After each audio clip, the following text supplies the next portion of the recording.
Здравейте, приятели! В този епизод на предаването Млади екскурзоводи от Ловешкия край ще ви разкажем за един от символите на града – Покрития мост. Много хора знаят, че той е дело на известния възрожденски архитект Кольо Фичето или майстор Никола Фичев. Но не са много хората, които знаят истинската история на моста.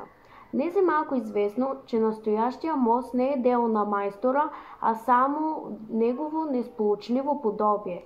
Покрития мост над река Осъм всъщност е пети поред покрит мост, но да започнем от начало на историята на моста.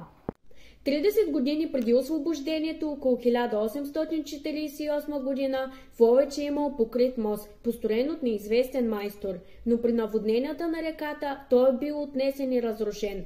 На негово място е построен втори покрит мост, който през 1871 година също е отнесен от реката. Местните турски власти отказват да го възстановят и затова ловчали отправят запитване към по-високостоящите турски управители какво могат да направят.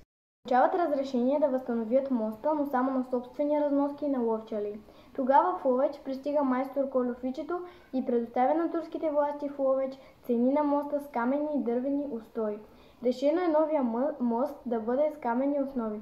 През 1872 година е избрана комисия от 6 човека, представители на турските власти, които трябва да отговарят за набавянето на материали и събирането на доброволни средства. За да се построи моста на собствени разноски е взето решение всеки гражданин да участва в строежа, като обработи определен брой дни.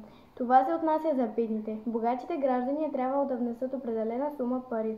От документите се знае, че майстор Кольо Фичето е участвал и ръководител работа от тъмно до тъмно. За труда си е получавал по 50 гроша на ден. Построеният мост е бил дълъг 84 метра и широк 10 метра, от които 5 метра са били за движение на коли и каруци.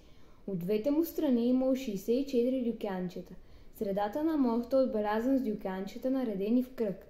Бил е украсен с 3 фигури от камък. Едната фигура на лъв, символ на България, втората на орел, символ на Русия, а третата бюстна жена с плодове и цветя на ръце, символ на плодородието. От тези фигури днес е запазен само лъвът, който се намира в двора на музея до Била. Мостът бил завършен през 1874 година.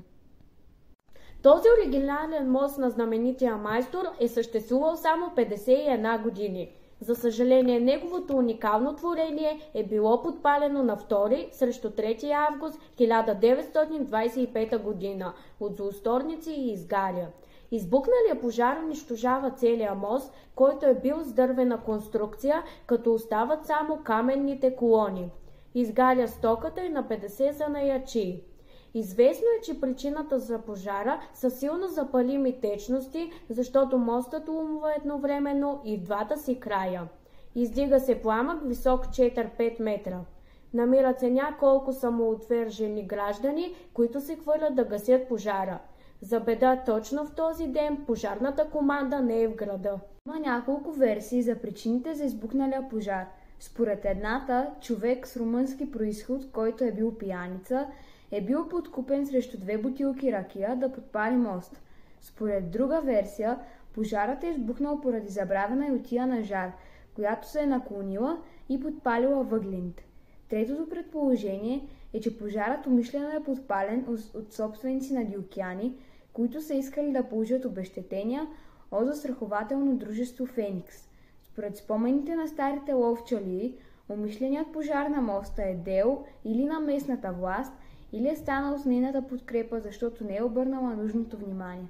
След този инцидент гражданите от Ловеч решават да се построи нов покрит мост. Само за 5 дни Народното събрание взема решение да се отпуснат 5 милиона лева и да се обяви конкурс за проект на нов мост. Одобрен е проекта на архитект Олеков и инженер Цветков и веднага започва строителството. През 1931 година новия покрит мост е готов. Той е съвсем различен от стария. Вече не е с дървена конструкция, а изграден от стоманобетон. Откорява се със своята белота. Той съществува около 50 години. През 1981 година възниква идеята да се реставрира моста на Кольо Фичето. За всички било ясно, че няма как да се реставрира, защото оригиналният мост е изгорял в пожара и го няма. Предлага се белия стомано-бетонен мост да се облече с дървена обшивка, за да наподобява на стария. Започва преустройство, като цялата стоманено-бетонена конструкция е облечена с дърво. Във вътрешния облик се запазва старата традиция на покрита търговска улица с магазинчета и кафета. На външен вид той наподобява оригиналния мост, но има съществени разлики, затова е редно да се знае, че днешният мост не е дело на майсторът Колофичето.